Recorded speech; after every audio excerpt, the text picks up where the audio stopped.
সূরা ফাতিহা তিনবার পরে লবঙ্গে ফু দিয়ে খেলে কি হয় এই সম্পর্কে আমরা অনেকে জানি না। মুহতারাম হাজিরিন, সূরা ফাতিহা হলো একটা শেফা। কুরআনুল কারীমের সর্বপ্রথম যে সূরাটা, কোরআনটা খুলেই আমরা যে সূরাটা দেখতে পাই সেটাই হচ্ছে সূরাতুল ফাতিহা। সূরাতুল ফাতিহা হচ্ছে আরেক নাম হচ্ছে শেফা।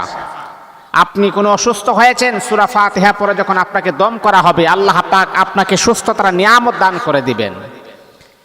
আর বিশেষ করে সূরাতুল ফাতিহা তিনবার পরে লবণে যদি আপনি ফু দিয়ে ওই লবণটা যদি আপনি খেতে পারেন তাহলে আপনার কি পরিমাণ উপকার হয় এই বিষয়ে আমরা অনেকে জানি না। দেখুন, আপনি যখন সূরাতুল ফাতিহাটা আউযুবিল্লাহ বিসমিল্লাহ সহ যখন তিনবার যখন আপনি পড়বেন, আউযু বিল্লাহি মিনাশ শাইতানির রাজিম, বিসমিল্লাহির রহমানির রহিম, আলহামদুলিল্লাহি রাব্বিল আলামিন, আর রহমানির রহিম, মালিকি ইয়াউমিদ্দিন, ইয়্যাকা না'বুদু ওয়া ইয়্যাকা নাস্তাঈন, ইহদিনাস সিরাতাল মুস্তাকিম, সিরাতাল লাযীনা আন'আমতা আলাইহিম গায়রিল মাগদুবি আলাইহিম ওয়ালাদ-দাল্লিন। এই লবঙ্গের মাঝে আপনি একটা ফু দিলেন। আবারও আপনি সূরাতুল ফাতিহা আরেকবার আপনি পড়বেন। যখনই কমপ্লিট হয়ে যাবে তখন আবার দ্বিতীয়বার আবার আপনি লবঙ্গের মাঝে ফু দিবেন, আবার তৃতীয়বার আপনি সূরাতুল ফাতিহা পড়বেন। ও বন্ধু, তিনবার পড়ার পরে তিনবার ইস্তেগফার, তিনবার দুরূদ শরীফ পড়ে লবঙ্গ আপনি ফু দিয়ে এই লবণটা আপনি চিবিয়ে চিবিয়ে খাবেন। এই লবণের পানিটা যখন আপনার ভিতরে যাবে, আপনি জানেননি রে বন্ধু আপনার কি পরিমাণ উপকার হয় আপনি জানেননি। এক নাম্বার হলো লবঙ্গে সূরাতুল ফাতিহা তিনবার পরে ফু দিয়ে লবণটা যখন আপনি খেয়ে ফেলবেন, আল্লাহ পাক রব্বুল আলামিন আপনার গলা ব্যথা দূর করে দিবেন। এক নাম্বার হলো আপনার গলা ব্যথা দূর হয়ে যাবে। দুই নাম্বার হলো এই লবণ যদি আপনি খেতে পারেন তাহলে আপনার কি হয় জানেন? লবণ যদি আপনি খেতে চান তাহলে আপনার রক্তের শূন্যতা, রক্ত চলাচলটা আরো দ্রুত বৃদ্ধি হবে। তিন নাম্বার হচ্ছে সূরাতুল ফাতিহা তিনবার পরে লবঙ্গ ফু দিলে আল্লাহ পাক রব্বুল আলামিন যদি আপনার কাশি হয়, আপনার কাশ অতি দ্রুতই আমার আল্লাহ কাশটাকে ভালো করে দিবেন।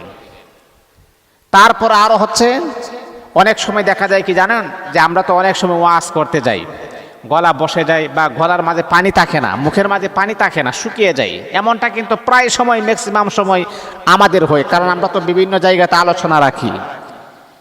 আমরা দেখবেন হুজুরদের সামনে, ওলামায়ে কেরামের সামনে লবণ থাকে, তারপর আদা থাকে, এরকম থাকে না, চিবিয়ে চিবিয়ে খাইতে। লবণটা কেন থাকে? কারণ লবণটা আপনার মুখের মাঝে এক প্রকারের পানি যোগায়, আপনার গলা ব্যথা দূর হয়, কাশিও দূর হয়ে যায়। আল্লাহ পাক রব্বুল আলামিন আপনাকে সুস্থতার নিয়ামত আমার আল্লাহ বাড়ায় দেন।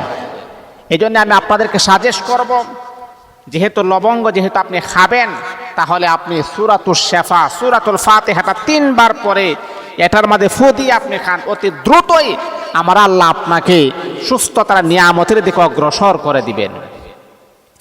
কারণ কোরআনটা হচ্ছে একটা শেফা। কোরআন কি? কোরআন হচ্ছে শেফা।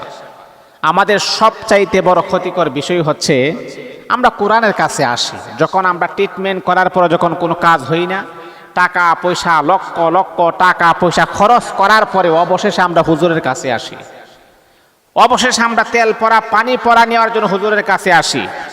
এই যে কয়েকদিন আগে বাংলাদেশের জাতীয় মসজিদের খতিব আল্লামা হযরত মাওলানা আব্দুল মালেক রহিমাহুল্লাহ তাআলা খুবই সুন্দর চমৎকার একটা কথা বললেন, যে আমাদের কাছে জাতীয় পর্যায়ের কোনো কথা নিয়ে আসে নাই, আমাদের কাছে আসে তেল পরার পানি পরার জন্য আসে। কিন্তু হ্যাঁ, আমাদের কাছে কোরআন থাকার পরেও, আমাদের কাছে হাদিস থাকার পরেও, রাসূলের সুন্নাহ আমাদের কাছে থাকার পরেও পশ্চিমারা এসে আমাদেরকে তারা আমাদেরকে শান্তিপূর্ণ জিনিস আমাদেরকে শেখায়। নাউজুবিল্লাহি মিন যালিক।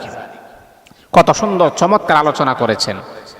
কিভাবে শান্তি পাওয়া যায়, কিভাবে শান্তির আশা করা যায়, সেটাই হচ্ছে কোরআন। আমরা কোরআন থেকে আমরা পিছপা হয়ে আছি, আর পশ্চিমা অসভ্যরা আছে আমাদেরকে সভ্যতা শিক্ষা দিই। আব্দুল মালিক সাহেব খুবই চমৎকার সুন্দর আলোচনা করেছেন, কথাটা বলেছেন, খুবই যুক্তিসঙ্গত কথা বলেছেন। যেই জাতির কাছে কোরআন আছে, যেই জাতির কাছে রাসূলের হাদিস আছে, সেই জাতিকে পশ্চিমা কুকুররা কেন এসে সভ্যতা শিখাবে? তারা তো নিজেরাই সারা পৃথিবীর মানুষকে সভ্যতা শিখাবে, আমাদেরকে কেন শিখাবে? এই জন্য মুহতারাম হাজিরিন, সূরা ফাতিহা 3 বার পরে লবঙ্গ ফু দিয়ে সেই লবণটা খেয়ে ফেলবেন। আল্লাহ পাক আপনার স্বাস্থ্য সুস্থ রেখে দিবেন ইনশাআল্লাহ।